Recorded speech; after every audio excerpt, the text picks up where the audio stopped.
Welcome to Hauser's YouTube channel. You found me once again. Here we are, Road Free Academy, a Wednesday afternoon. You guys had PSATs today.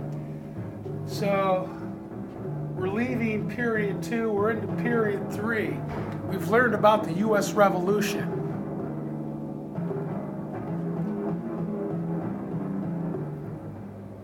Getting into the Confederation period. Old news with the American Revolution. If any of these things are a puzzle to you, talk to me. We try to make it clear about Washington's role in the Revolution. Without him, no country. We saw the Battle of Trenton, the surprise victory, pumping up patriots everywhere.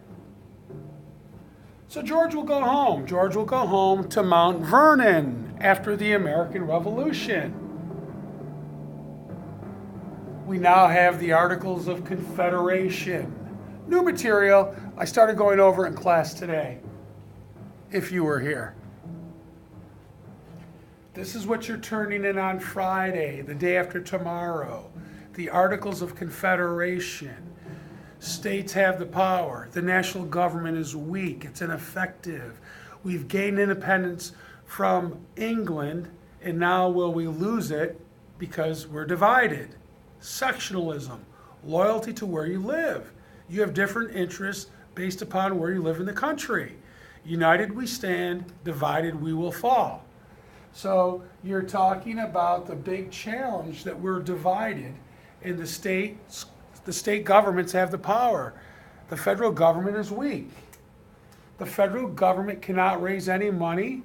They can't really raise up an army, and the states are running the show.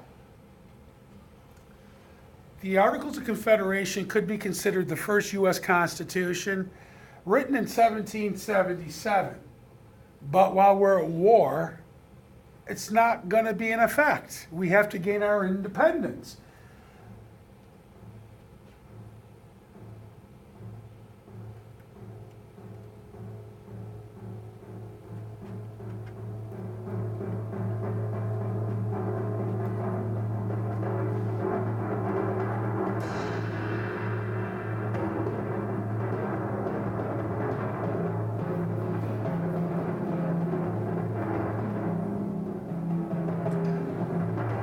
The United States in this period is gung-ho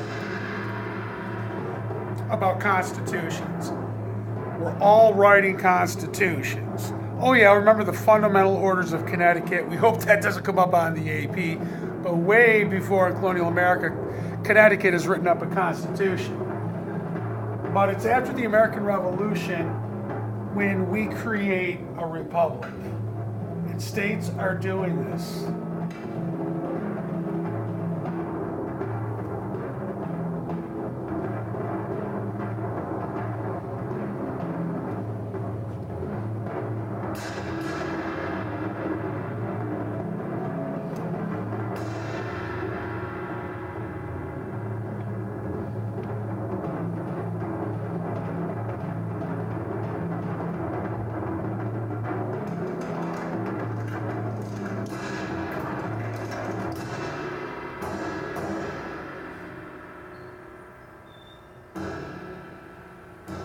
Brand new attempt at a new bold world. Let the people have the power.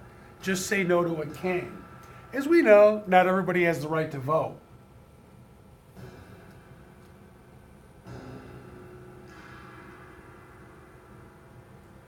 We are in debt. Everybody is broke after the American Revolution. Sure, there's some millionaires around, but overall, farmers and the common folk don't have any money.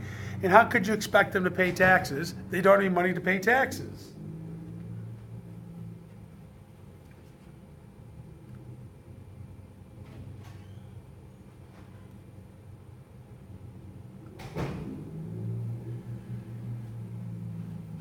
I gave you this cheat sheet in class to help you understand this period in U.S. history when the federal government can't raise any money.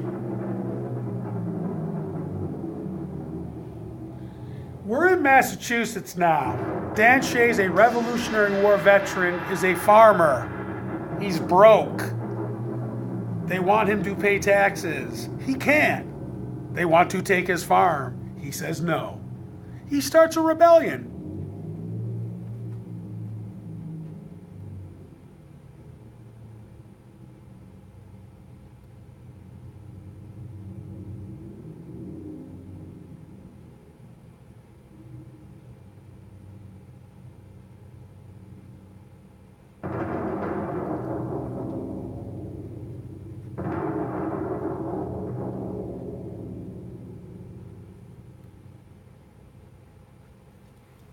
Dan Shay actually moved to New York State when this was all over, and that's where he is buried. Although that's a monument to the rebellion itself in Massachusetts. What stronger evidence can be given of want of energy in our governments than these disorders? If there exists not a power to check them, what security has a man for life, liberty, or property? Remember the Declaration of Independence. To you, I am sure I need not add aught on this subject. The consequences of a lax or inefficient government are too obvious to be dwelt on. 13 sovereignties pulling against each other and all tugging at the federal head will soon bring ruin on the whole, whereas a liberal and energetic constitution, well guarded and closely watched to prevent encroachments, might restore us to the degree of respectability and consequence to which we had a fair claim and the brightest prospect of attaining. Washington is concerned, after the bloodshed and rebellion in Massachusetts, that the fragile nation will fall apart. Washington supports a constitutional convention. Initially, we say to revise the Articles of Confederation. I don't know if the war debt is showing up down here. North Carolina, over $3 million in debt. South Carolina, over $5 million in debt. Massachusetts, over $5 million in debt. And they expected poor farmers to pay for it. Jefferson's opinion is a little different. Although Jefferson's thinking may often have been controversial, it was usually an enlightened conventional radicalism that he espoused. So eager was he to possess the latest and most liberal of the 18th century ideas that he could easily get carried away.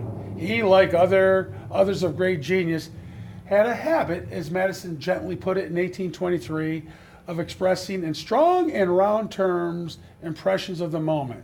So Jefferson alone of the founding fathers was unperturbed by Shay's rebellion.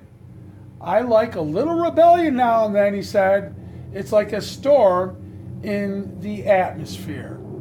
It was too bad that some people were killed, but the tree of liberty must be refreshed from time to time with the blood of patriots and tyrants. It is natural. It is its natural manure. This is a famous quote. The tree of liberty must be refreshed from time to time with the blood of patriots and tyrants. And so, 1786, the Annapolis Convention in Maryland, Hamilton, Madison, Washington say, this does not work, it must be replaced. One good thing about the Articles of Confederation would be the Northwest Ordinance. Settlers have already started moving west. Daniel Boone and Davy Crockett are the famous ones. People are already going west. The beginning of manifest destiny.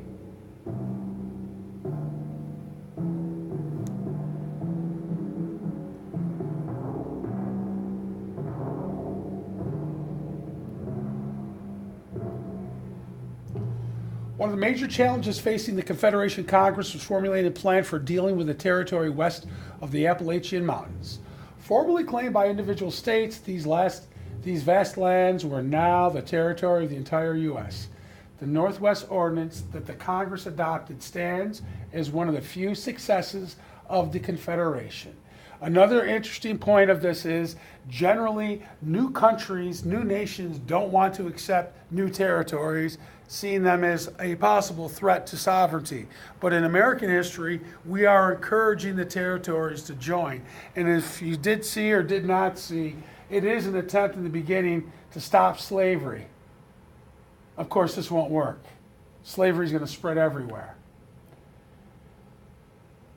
As the nation added territory over the years, the township system of rectangular grids provide the basis for surveying. In providing the layout of townships, the land ordinance of 85 reserved the income from the 16th section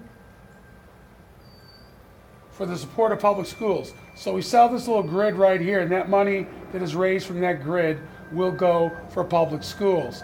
These are some of the new states that are added, and as you know, on Friday you have a map.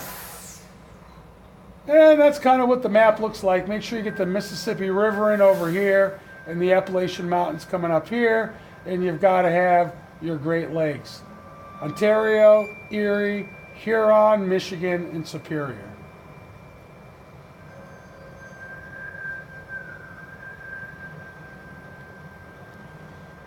Winding down this YouTube channel segment will be the Ohio River Valley and the Treaty of Greenville, which occasionally for the AP types we need to know.